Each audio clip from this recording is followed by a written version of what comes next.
We're just a day to go until Conan O'Brien takes the stage to host the Oscars for the very first time. And as I mentioned, Chris Connelly joins me now with a look at some of the favorites to win, and Chris, perhaps some surprises as well. Yes, that is correct. Let's think about this. Ozians, Dunatics, Wicketeers, whatever devoted fans of Best Picture nominees Wicked and Dune Part 2 prefer to call themselves, Sunday's Oscars should have plenty to entertain them, whether or not they take home one of the really big prizes. So who will win? Take a look. They've each racked up $700 million in worldwide box office. You're gonna be popular. But at Sunday's Oscars, Best Picture nominees Wicked and Dune Part 2 are not expected to be victorious in the glamour categories. But who is? Does no one else see the irony here? Jesus. Supporting actor has Kieran Culkin of A Real Pain, vividly bringing a fresh spin to his heart-hurt outsider with attitude vibe that lit up Succession.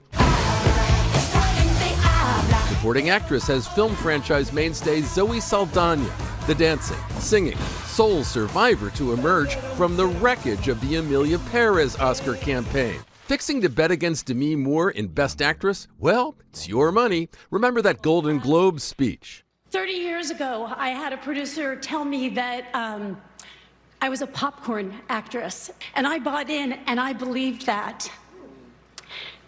And that corroded me over time to the point where I thought a few years ago that maybe this was it. Maybe I was complete. Maybe I've done what I was supposed to do. Those words framed her role in The Substance as the culmination of her 45-year body of work. But look out for high-spirited Mikey Madison from Enora. 3 carrots. Best Actor tees up nicely for Adrian Brody in The Brutalist as a Holocaust refugee architect defending his uncompromising vision. But behold Timothy Chalamet at 29, the star of 2 Best Picture nominees, acting, singing, pursuing his singular destiny as Bob Dylan in A Complete Unknown. From time to time I do act. And Coleman Domingo. So are you acting at all during this interview? He's both magisterial and achingly vulnerable throughout Sing Sing, a not-safe-for-work pretty woman that blossoms into a screwball comedy with real bite as well. Writer-director Sean Baker's Enora and its surprising pleasures might win it a Best Picture Oscar. What? Even though the Oscar-ish Conclave and The Brutalist might be more somber selections. Would that be an example of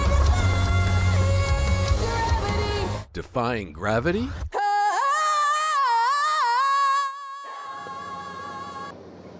Well, remember, as Whit mentioned earlier, Cynthia Erivo and Ariana Grande expected to sing live on stage at the Dolby, and Wicked might do very well in costume and production design. So maybe those are the truly glamorous Oscars. We'll find out tomorrow, Whit. Definitely looking forward to that. Also, we talked about your favorite to win Best Picture, but what about like the one that you enjoyed the most in the theaters? I'm Still Here, the Brazilian film, which I think is this really sad and powerful story of life in a repressive regime, but the best capturing of a happy family I've seen in a film in a long time. Yeah, I thought it was incredible. And of course, Fernanda Torres up for Best Actress as well. That's right. I like Dune Part 2. I'm a sci-fi nerd. My favorite movie experience of the year, but just my personal thoughts. Nothing wrong with that. No predictions whatsoever, guys. Back to you in New York. He says sci-fi. We just call him a nerd. But you were standing, right. next to so much greatness. The Atreides and the Fremen, what are they up to?